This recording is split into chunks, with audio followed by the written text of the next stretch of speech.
Nation of Fitin10, welcome to day 28. We are officially at the end of 4 weeks, if you can believe it. 4 weeks, heading into week 5 tomorrow. Scans wrapped up today. Overall, very, very well done. Maybe, I'd have to look at the average. I can say with a pretty high level of assurity that it's probably the best second scans that I've ever done overall. So pretty crazy.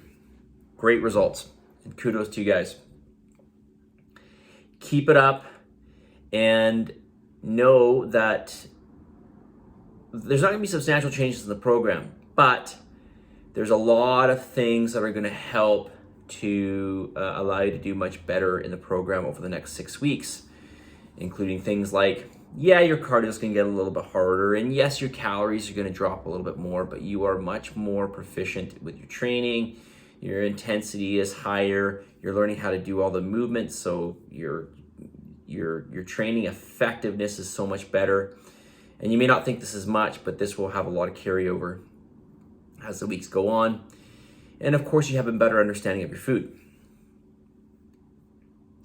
When it comes to hydration, how much water should we drink? How much salt should we have? Because remember, hydration isn't just about water. It's about salt as well, right? It's about getting in enough salts, enough of those electrolytes. You've probably heard that before, I'm sure. So here's what I recommend. In terms of water, I recommend, and again, this is a bit of a blanket suggestion.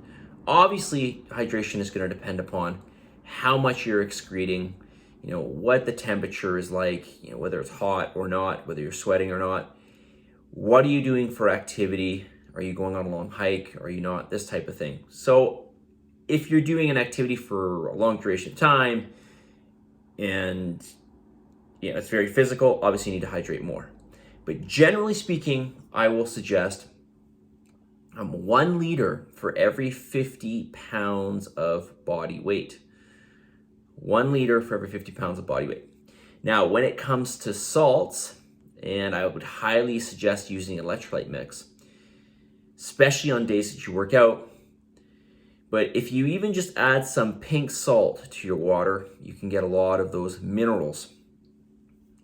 Sodium being one of the most important ones. So let's talk about this. How much salt? I would suggest about 1.5 grams of pink salt for every liter of water. Okay, so what does that mean? Well, if we're talking about teaspoons of salt, in a teaspoon of salt, we're getting about 5.5 to 6 grams of actual table salt, or actual salt, I should say. And that has about, let me start again. If we're looking at 5.5 to 6 grams of specifically table salt, so white salt, we're looking at about 2,400 milligrams of sodium.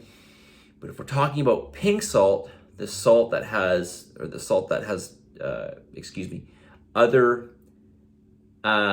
other much higher forms of, not much higher forms. I'm doing this video very late at night, so please excuse me. If we're talking about other minerals in the salt, which pink salt has, of course, then we're looking at a little bit lower amount of sodium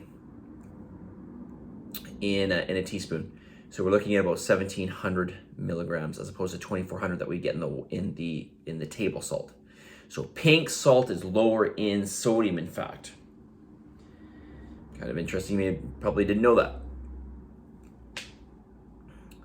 that. So we're looking at about, again, table salt, 42% sodium, pink salt, about 30% sodium. Again, the advantage with pink salt is we're getting all those other minerals. We're getting all those other electrolytes in there. We're getting more of a spectrum of electrolytes as opposed to table salt just being sodium and chlorine. And maybe some anti-caking agent or something like that. Okay, so coming back to it here, how much salt should you add? I would go with about 1.5 grams of pink salt per liter. Put it in. I know it might taste a bit salty, but it will help with your hydration, especially before a workout or during your workout for that matter. And I'll talk a little bit about the concoction I do perhaps in tomorrow's video. Let's get to the message of the day. What is the message on this day 28?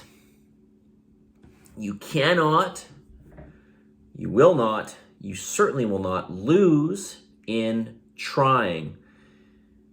You cannot lose in trying. Remember this, because I'm going to get to a theme next week, or starting tomorrow.